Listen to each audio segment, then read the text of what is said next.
Ngayong araw nga mga kainaman ay may malungkot na balita dahil ngayong araw ay biglaan tayong mamamaalam sa isa nating alaga. Maaga nga ako nakatulog mga kainaman at biglaan akong ginising dahil nandito raw ang mga tropang Tagaytay. Biglaan na nga lang bumisita ang mga tropa natin galing Alfonso at walang sabi-sabi ay biglaan na laang nandidinin na sa bahay. Kaya raw sila napapunta rito ay meron daw silang sasadyain sa akin. Ayan nga si Boss Dong, ang aming mekaniko sa aming mga alagang kotse. Biglaan nga raw silang napapunta dito dahil susubukan daw nila kung pwede nilang usapin na bibilihin na nila ang alaga nating si Lupaypay, ang ating sniper. Sa totoo lang mga kainaman, hanggat maaari ay ayoko sanang magbenta ng mga alaga. Pero sabi nga nila Boss Dong ay ngayon lang naman daw sila uusap sa akin. Total naman daw ay hindi ko na naaalagaan ng maayos. Baka raw pwedeng bilihin na nila. Kaya ito, kinuha ko muna ang susi at sinubukan ko muna kung mabubuhay pa ba to dahil medyo matagal-tagal nga nating hindi napaandar to. At ayun, mabuti naman nabuhay kaagad siya at ayan nga pala 3,000 lang ang mileage nitong sniper natin na ito. Kaya ayan, sabi nila kung pwede raw ilabas ang sniper natin para daw ma-check nila. At ito na nga, nailabas na nga si Lupaypay mga kainaman. Susubukan muna daw nila kung aandar pa. Natin kung aandar pa.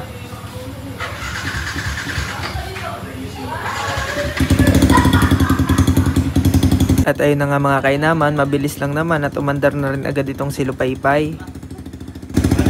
Naga na pa. Boss, totoo na? Oo, boss. Meron pang inaantay si yung Aerox na ba? Wag na yan, boss. Akin na yan. Mauubusan na.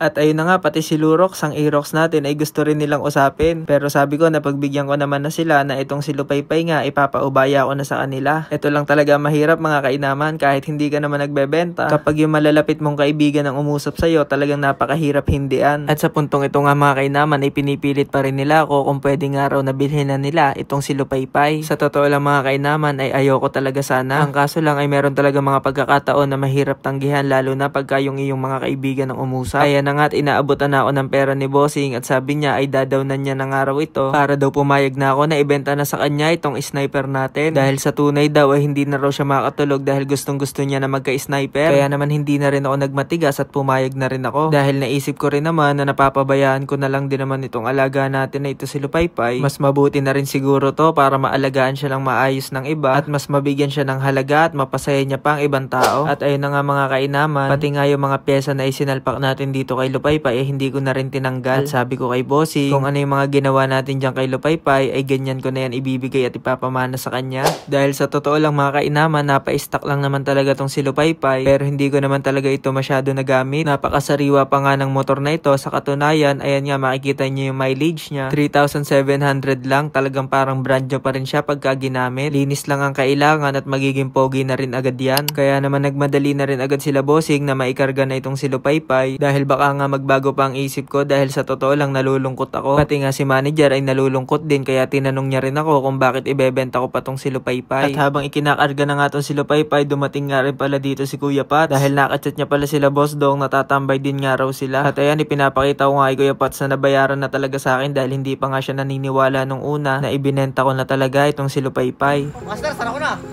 Sukalong ka na. Wala na bang Alaala ko yung umiyak yan mamaya. Lupaypay, ingatan mo ang bago mong amo. Dayo mga inaman, tunay na nga. Ari nga inusap ng mga tropang Alfonso. Buti naman. Buti naman. Hindi, buti naman kako na maalagaan. Yun din, yun nga rin sabi ko. Masakit pero parang mas masakit pa rin pag tinira sa puwet. Kala ko na may sense sa sasabihin mo. Hindi, pero yun mga inaman. Ari nga yung sadyang bibili at inusap nga ng ating tropang Tagaytay na wala naman akong kaalam-alam. Ako'y natutulog, ibig dumating ang mga arne. Eh pero yun, kaysa nga naman mapatambak, ay at least yan, may bago na mag-aalaga sa kanya at may mapapasaya pa siya. Ay di, yain na. Kumbaga masaya pa rin tayo para sa alaga nating aray. At ayun na nga mga kainaman, tuluyan na nilang dinala ang alaga nating si Lupaypay. Gusto ko lang sabihin Bossing, ingatan mo yung si Lupaypay. At kahit papano, ako'y masaya rin mga kainaman dahil sa mga nabuo naming experience ni Lupaypay.